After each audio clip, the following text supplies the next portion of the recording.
नमस्कार, मैं सिरांधा आप सभी दर्शकों का अन्नदाता कार्यक्रम में स्वागत करती हूं। किसान बहुत परिश्रमी होते हैं। वो खेतों में जी तोड़ मेहनत करते हैं, जो अनाज, फल और सब्जियां उगाते हैं। हमारे देश की अर्थव्यवस्था का लगभग समूचा भार उन्हीं के कंधों पर ही है।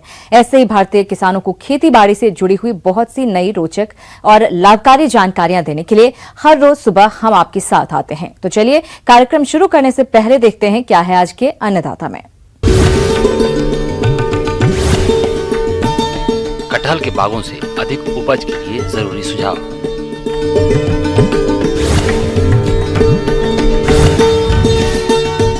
सरसों की फसल को नुकसान करने वाले कीटों का नियंत्रण।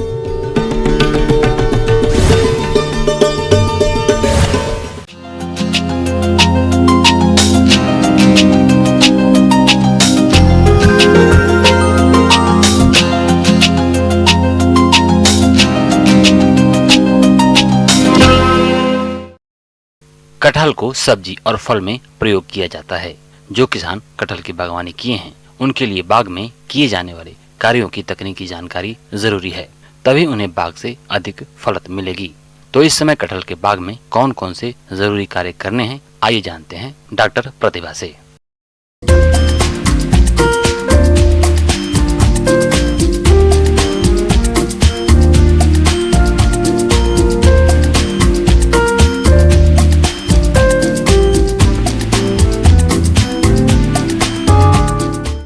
बाग प्रबंधन करने के लिए जो है वर्षा ऋतु के बाद हमें बागों की अच्छी जुताई करनी चाहिए।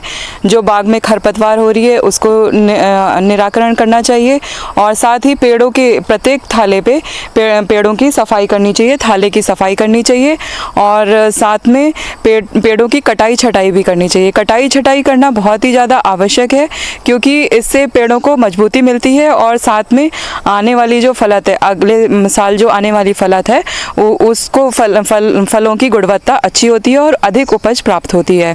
अब साथ ही मैं आपको बताऊं कि पोषण तत्व प्रबंधन हमें कटहल में कैसा करना चाहिए। इसके उपयोग के लिए जो प्रथम वर्ष में जब हम पहले साल पेड़ लगाएंगे तो उसमें प्रथम वर्ष में 10 किलो अच्छी गोबर की सड़ी खाद, उसके साथ 250 ग्राम अमोनियम सल्फेट जो नाइट्रोजन का स्रोत होता है, 250 ग्राम अमोनियम सल्फेट, 200 ग्राम सिंगल सुपर फॉस्फेट जो फास्फोरस का स्रोत है और 100 ग्राम म्यूरेट ऑफ पोटाश जो पोटेशियम का स्रोत है। इसका प्रयोग प्रति वर्ष करना चाहिए। किसान भाइयों, नाइट्रोजन तत्व की पूर्ति के लिए अमोनियम सल्फेट या यूरिया का प्रयोग कर सकते हैं और फास्फोरस तत्व की पूर्ति के लिए SSP या DAP उर्वरक का प्रयोग कर सकते हैं।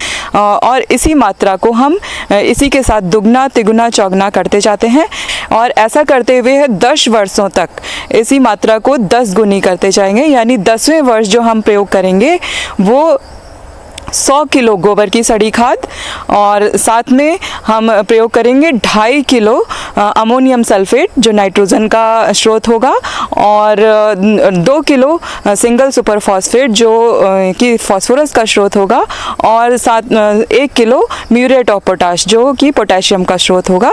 वो हमें प्रति वृक्ष एक पेड़ के साथ यानी 10वें वर्ष में हमें इस तरीके से प्रयोग करना है। और खाद को प्रयोग करने की जो समय है वो गोबर की जो सड़ी खाद है और फास्फोरस और पोटाश, इसको हम प्रयोग करते हैं दिसंबर जनवरी माह में। और जो नाइट्रोजन की मात्रा है, नाइट्रोजन को 2 स्प्लिट डोजेज में 2 विभाजित मात्रा में दिया जाता है। एक मात्रा जो है आधी मात्रा फरवरी मार्च में दी जाती है और एक आधी मात्रा अप्रैल माह में दी जाती है। इस प्रकार से प्रयोग करने से हमें प्रत्येक वर्ष वृक्ष से बहुत अच्छी फलों का उत्पादन होगा, साथ में फलों की गुणवत्ता भी बहुत अधिक होगी। खाद उर्वरकों से सही मात्रा में पोषक तत्व पौधों को मिल सके, इसके लिए खाद उर्वरकों के प्रयोग में सावधानी रखें। अगर पूर्ण विकसित पौधा है तो मुख्य तने से 1 से 2 मीटर दूरी पर गोलाई में 25 से 30 सेंटीमीटर की गहराई पर खाद उर्वरक दें। यदि पौधे छोटे हैं तो मुख्य तने के पास प्रयोग करें। आपने देखा होगा कि कटहल के बाग में फल लगने के बाद फल गिरने लगते हैं या फटने लगते हैं। ऐसी समस्याओं से बचने के लिए उचित समय पर सिंचाई करते रहें, लेकिन सिंचाई के समय एक बात का ध्यान जरूर दें कि जिस समय बाग में फूल आ रहे हों उस समय सिंचाई नहीं करें। फल बनने के बाद ही सिंचाई करें।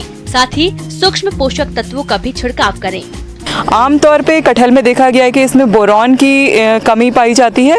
जब हम फलों को काट कर देखेंगे तो उसमें फलों का जो गूदे वाला भाग है वहाँ पर फल भूरे पड़ने लगते हैं, साथ में काले हो जाते हैं और फल फटने की भी समस्या आती है। इस समस्या को दूर करने के लिए हम पेड़ों में 0.6 से लेकर 0.8% का पानी के साथ घोल बनाकर बोरैक्स का पर्णीय छिड़काव किया जाता है। ये छिड़काव हमें फरवरी मार्च में जब फल बनने शुरू हो जाते हैं उस टाइम पे करना है और दूसरा छिड़काव उसके 20 से 25 दिन के बाद करना है। ये हम 2 से 3 छिड़काव फल बनने के टाइम पे करेंगे तो इससे बोरॉन की कमी दूर हो सकती है। किसान भाइयों, अभी तक आपने खेती से जुड़ी हुई कुछ उपयोगी जानकारियां देखी। अब लेते हैं एक छोटा सा ब्रेक, जल्द लौटेंगे। कार्यक्रम में और भी है खेती बाड़ी से जुड़ी हुई महत्वपूर्ण जानकारियां। आप बने रहिए हमारे साथ।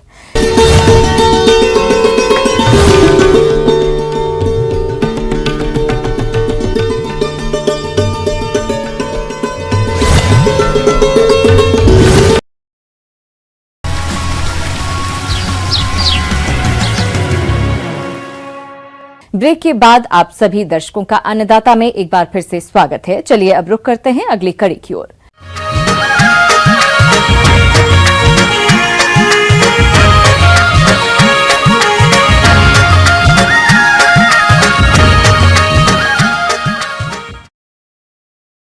प्रदेश के बहुत से किसान भाइयों ने सरसों की बुआई कर दी है और कुछ किसान भाई बुआई भी कर रहे हैं।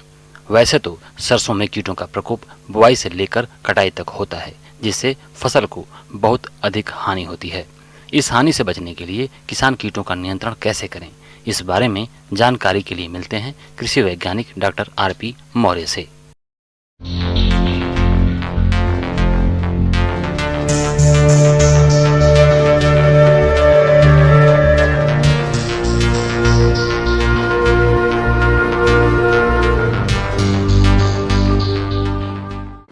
हम आज बात करेंगे जो सरसों के जो प्रमुख कीट हैं। उसमें जो सरसों का 3 प्रमुख कीट हैं। जो सबसे पहला प्रमुख कीट है जो पौधे के जमाव के समय ही लगता है, उसको कहते हैं आरा मक्खी। जर्मिनेशन के समय ही आपको ये कीट देखने को मिलेगा। दूसरा प्रमुख कीट है पेंटेड बग और तीसरा जो बहुत ही प्रमुख कीट है वो है सरसों का माहू। तो जैसे मैंने बताया कि आरा मक्खी का जो लार्वा है वो पौधे की जमाव के समय में ही फसल को नुकसान पहुंचाता है। जब पौधा 3 से 4 लीफ स्टेज का हो जाता है, जिसमें 3 से 4 पत्ती आ जाती हैं, उस अवस्था में आरा मक्खी को जो लार्वा है वो पत्तियों में होल बनाकर उसको खाना शुरू कर देता है। शुरुआत में ये जो लार्वा है वो हरे रंग का होता है, परंतु बाद में ये गहरे कलर में हो जाता है। इसको गहरे भूरे रंग का या गहरे काले रंग का लार्वा बन जाता है ये।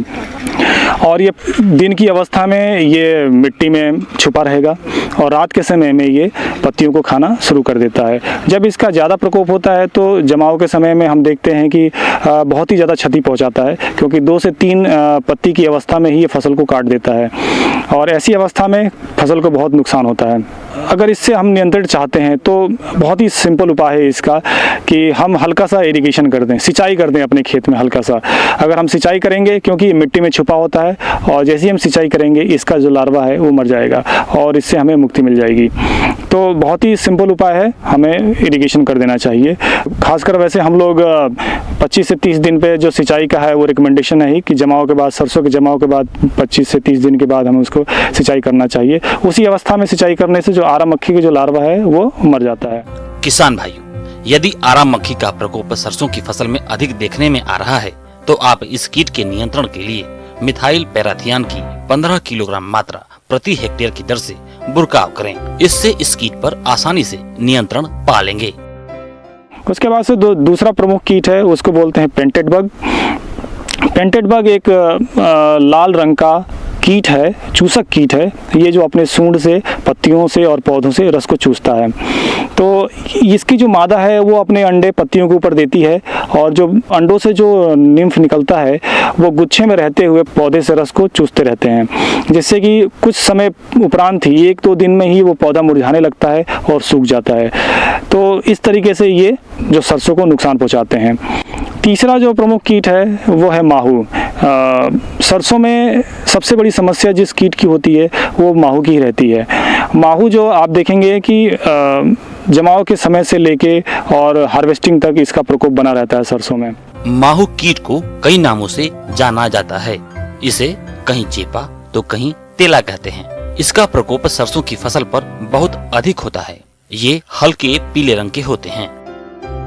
जब फूल आने को होते हैं तो हम देखते हैं कि अग्र शिराओं पे, अग्र पौधे के जो अग्र भाग है उस पे इसकी कॉलोनियाँ विकसित होनी शुरू हो जाती हैं, माहू की कॉलोनियाँ बनने लगती हैं और वहीं से वो रस को चूसना शुरू कर देता है, जिससे कि पौधे की आगे की बढ़वार वो रुक जाती है। उसमें क्या होता है कि पत्तियाँ मुड़ने लगती हैं और जो उसके जो शाखाएँ हैं वो भी मुड़ी तुड़ी होने लगती हैं, अविकसित हो जाती हैं, जिससे जो सिलिकुआ है, जो फली बन रही होती है, वो भी बहुत ही मुड़ी हुई बनती है और उसमें जो दाने बनते हैं वो भी बहुत ही कम बनते हैं। तो इस तरीके से जो पैदावार है वो बहुत ही कम हो जाती है ये माहू के प्रकोप के द्वारा।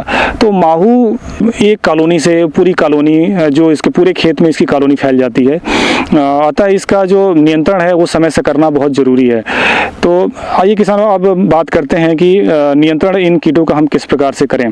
तो जो पेंटेड बग है और जो माहू है, क्योंकि ये दोनों ही कीट जो हैं चूसक कीट हैं, पौधों से रस को चूसते हैं, अतः इसकी जो दवाई है वो एक ही दवाई का प्रयोग करने से दोनों का नियंत्रण हो जाता है। परंतु दवाई से पहले अगर हम ये देखते हैं कि जो दूसरी विधियां हैं उससे अगर हमारा माहू नियंत्रित हो जाता है तो बहुत अच्छी बात होती है।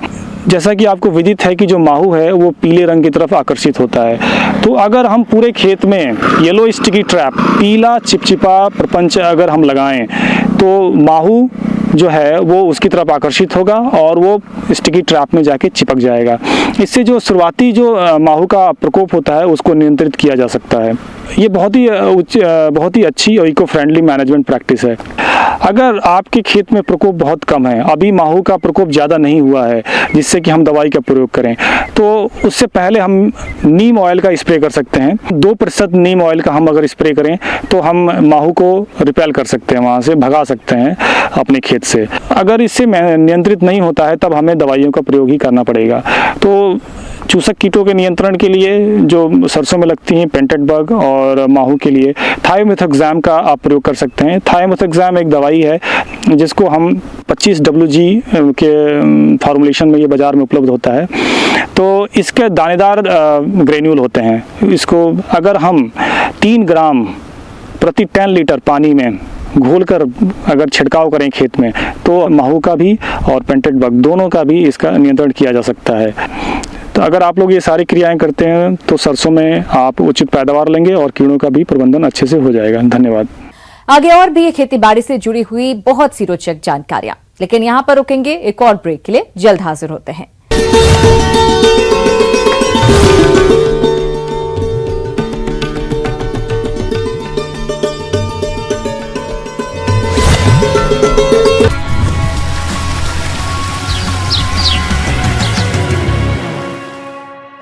ब्रेक के बाद एक बार फिर से आप सभी दर्शकों का अन्नदाता कार्यक्रम में स्वागत है। बढ़ते हैं अगली प्रस्तुति की ओर।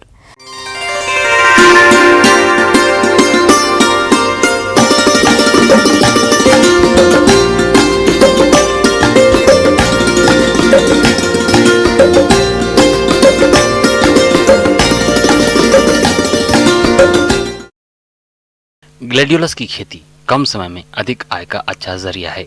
इसकी खेती में 2 माह से ही उत्पादन मिलने लगता है। ऐसे में इससे अच्छी उपज के लिए कुछ जरूरी बातों पर ध्यान देने की जरूरत होती है, जिससे अच्छे फूलों का उत्पादन हो और बाजार में अच्छा भाव मिले। तो आइए इस विषय पर विस्तार से जानते हैं डॉक्टर लिली किस्पोट्टा से।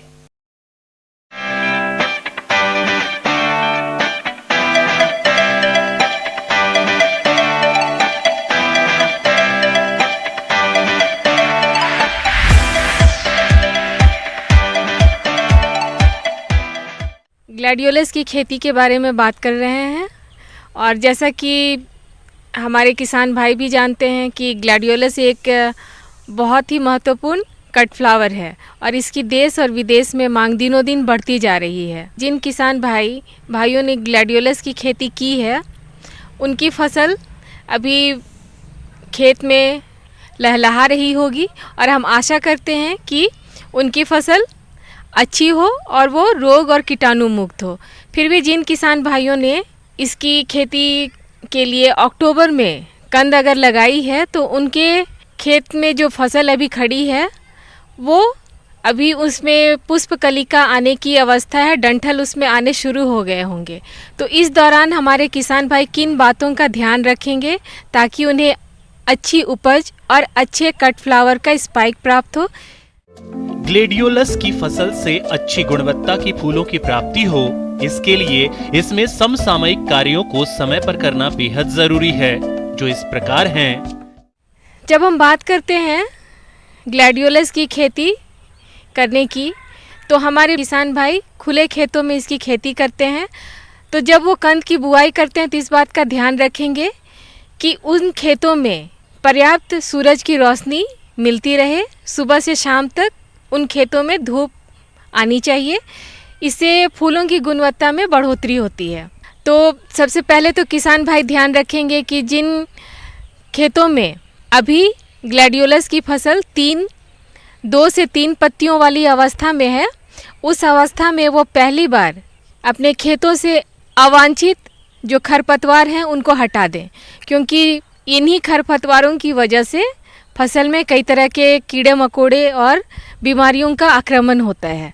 तो यदि किसान भाई अपने फसल को सुरक्षित रखना चाहते हैं और अच्छी गुणवत्ता वाले फसल प्राप्त करना चाहते हैं तो 2 से 3 पत्ती की अवस्था में वो पहली बार निकाई गुड़ाई करके अपने खेतों की सफाई कर ले।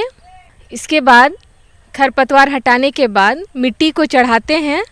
उस समय 90 किलो यूरिया की टॉप ड्रेसिंग करनी है, मिट्टी में मिलानी है, उसके बाद मिट्टी को चढ़ाना है।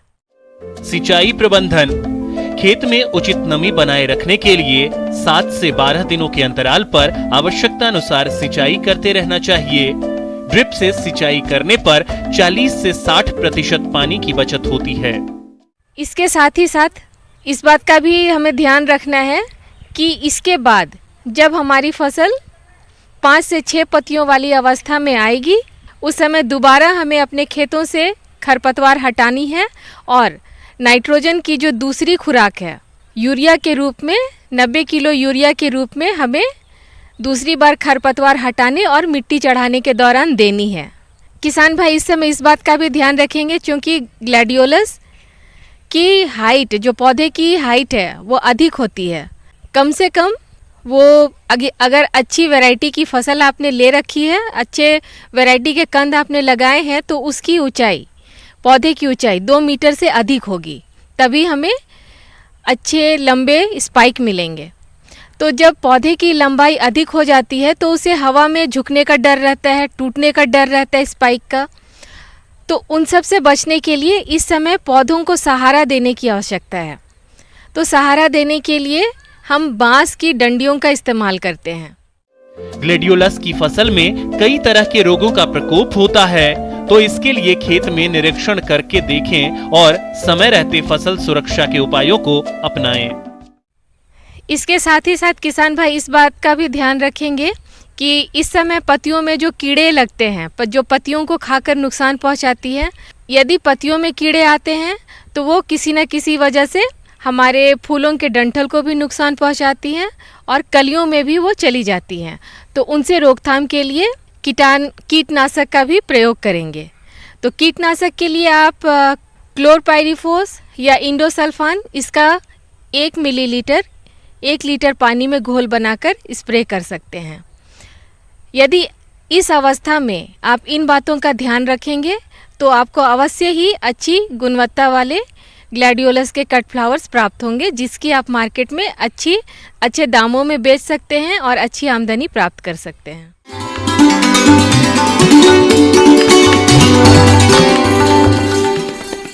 अन्नदाता हेल्पलाइन निःशुल्क फोन संपर्क सेवा के माध्यम से आपके द्वारा पूछे गए प्रश्नों में से 1 या 2 महत्वपूर्ण प्रश्न को हम अपने कार्यक्रम में शामिल करते हैं। इसी के तहत आज का चयनित प्रश्न और उसका जवाब इस प्रकार है।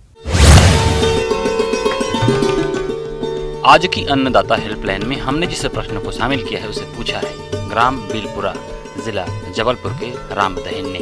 आपने जीरो टिलेज मशीन के बारे में जानकारी चाहिए है तो इसके लिए देखिए कार्यक्रम का यह अंश।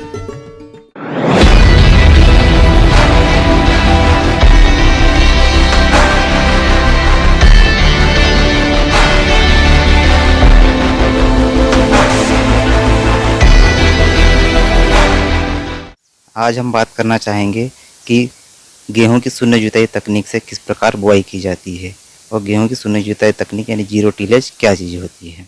जीरो टिलेज मशीन आमतौर पर प्रयोग में लाई जाने वाली सीड ड्रिल जैसी है। अंतर सिर्फ इतना है कि सामान्य सीड ड्रिल में लगने वाले चौड़े फालों की जगह इसमें पतले फाल लगे होते हैं जो कि बिना जुते हुए खेत में खुर बनाते हैं, जिसमें गेहूं के बीज और उर्वरक साथ साथ गिरते रहते हैं। यहाँ तक कि जीरो टिलेज मशीन द्वारा कटाई के पश्चात शेष रह गए धान के डंठलों से युक्त खेत में भी इससे कुड़ निकालकर बुआई की जा सकती है। जीरो टिल ड्रिल को 35 से 40 हॉर्स पावर वाले ट्रैक्टर से आसानी से चलाया जा सकता है। 9 कतार वाली जीरो टिल ड्रिल मशीन से 1 घंटे में 1 एकड़ खेत की बुआई की जा सकती है।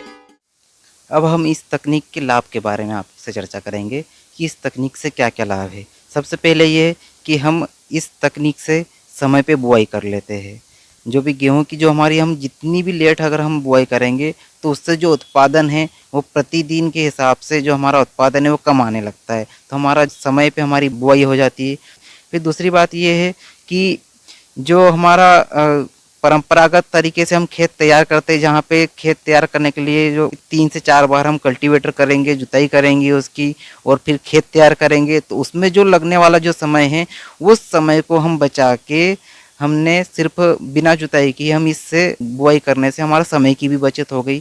साथ ही साथ में जो कि 3 से 4 बार हम जुताई करने में जो पैसा व्यर्थ खर्च करेंगे उस पैसे की हमने बचत कर ली। फिर ये आता है कि जो धान के ठूटे खड़े रहते हैं तो वो हम बिना जुताई करे जब इसमें बुआई करते हैं तो धान के ठूटे खड़े होते हैं तो वो एक मल्च का एक पलवार का काम करता है, तो वहाँ पे खरपतवार कम से कम आता है। इसमें पहली जब सिंचाई करते हैं तो हमने बिना जुताई करी तो वो पानी कम से कम उस खेत में लगता है और वो पलवार के कारण नमी हमारी बनी रहती है, तो हम लगभग इस तकनीक से 30 से 40% तक का पानी बचा लेते हैं। साथ ही साथ जो हम पानी जब लगाते हैं तो जो ठूट खड़े रहते हैं धान के वो वहीं पे सड़ गल के एक ऑर्गेनिक कार्बनिक पदार्थ उस खेत में ज़्यादा से ज़्यादा मात्रा में होते जाता है। इस मशीन से एक ही गहराई पर बीज बोने से समय पर अच्छा जमाव होता है, साथ ही साथ समय की बचत भी होती है। लाइन में फसल होने के कारण सिंचाई, निराई, कटाई आदि आसानी से होती है। इस मशीन में बीज बक्सा, खाद बक्सा, बीज की मात्रा सेट करने वाला लीवर, बीज का आकार सेट करने वाला लीवर, धरातल पहिया एवं फार मुख्य भाग है। अब आपको ये बताना चाहेंगे कि इस जीरो टिलेज मशीन से जो हम बुआई करते हैं तो कुछ बातों का हमें ध्यान रखना चाहिए। सबसे प्रथम ये है कि जो धान के खेत में हम बुआई कर रहे हैं वहाँ पे ज़्यादा बड़े डंठल नहीं हो, जो भी ठूट खड़े वो 15 से 20 सेंटीमीटर लगभग बड़े हो, उससे ज़्यादा बड़े नहीं रहना चाहिए। फिर ये है कि उस खेत में पर्याप्त नमी होना चाहिए कि ट्रैक्टर के जो पहिए हैं वो आसानी से उसमें चल सके, उसमें ज़्यादा स्लिप भी नहीं हो, और जो हमारी मशीन में है कि वो आराम से उसकी पतली सी दरार बन सके, इतनी नमी होना चाहिए। अब ये है कि अगर नमी नहीं हो उस खेत में तो उसमें एक बार हल्का सा पानी देके उसमें फिर बुआई करना चाहिए। फिर इस मशीन में हमेशा दानेदार उर्वरक का प्रयोग करना चाहिए। कभी भी इसमें जो पोटास है और ये इन प्रकार का उर्वरकों का उपयोग नहीं करना चाहिए, नहीं तो वो वहाँ पे वो मशीन में जाम कर देता है। इसलिए हमेशा दानेदार उर्वरक का उपयोग करना चाहिए। फिर ये कि बीज दर में हमको लगभग 10 से 15% बीज दर हम इसमें ज़्यादा रखना चाहिए। फिर ये कि हमको अगर खेत में ज़्यादा खरपतवार है तो सबसे पहले 5 से 6 दिन पहले उसमें संपूर्ण शाकनाशी जैसे ग्लाइफोसेट है, हम इसका उपयोग 1 लीटर प्रति एकड़ के हिसाब से हम इसका छिड़काव कर दें, तो जो भी जितने भी खरपतवार है वो उसमें मर जाएंगे। उसके बाद में 5-6 दिन बाद में जब हम इसमें बुआई करेंगे तो बिना खरपतवार के हम इसमें बुआई कर सकते हैं। आप इस मशीन से ज़्यादा लाभ कमा सकते हैं और अपने खेत की मिट्टी को अच्छे से अच्छा बना सकते हैं। इस मशीन को प्राप्त करने के लिए आप कृषि अभियांत्रिकी विभाग है, कृषि विभाग है, कृषि अभियांत्रिकी विभाग है, आप उनसे संपर्क कर सकते हैं। वहाँ पे ये मशीन अलग अलग अनुदानों पे भी उपलब्ध है। हम अलग अलग वर्गों के लिए भी जो अनुदान है उनके अनुसार आप वहाँ पे संपर्क करके पता कर सकते हैं। अब जीरो सीड ड्रिल से हम अच्छे से खेती करेंगे। आप रबी की कोई सी भी, सिर्फ गेहूं की नहीं और दूसरी भी फसलों की इसे जीरो टिलेज मशीन से आप बुआई कर सकते हैं। और इस तकनीक से आप जब बुआई करोगे तो आपको अच्छे से अच्छा लाभ प्राप्त होगा और ज़्यादा से ज़्यादा उत्पादन प्राप्त होगा आपको। किसान भाइयों, अन्नदाता आपकी सेवा के लिए संकल्परत है। कृषि संबंधित समस्या और सुझावों के लिए आप हमें इस पते पर संपर्क कर सकते हैं। प्रोड्यूसर अन्नदाता, news 18 Madhya Pradesh Chhattisgarh, Ramoji film city Hyderabad 501512। साथ ही आप हमें ईमेल भी कर सकते हैं। हमारा ईमेल है p18annadatamp@nw18.com। इसके अतिरिक्त आप हमें निःशुल्क हेल्पलाइन नंबर पर सोमवार से शनिवार सुबह 10 बजे से शाम 4 बजे के बीच संपर्क कर सकते हैं। किसान भाइयों, अब समय हो रहा है आपसे विदा लेने का, तो हमारी पूरी अन्नदाता टीम को दीजिए इजाजत। कल फिर आपसे मुलाकात होगी कृषि संबंधित कुछ और महत्वपूर्ण जानकारियों के साथ। नमस्कार।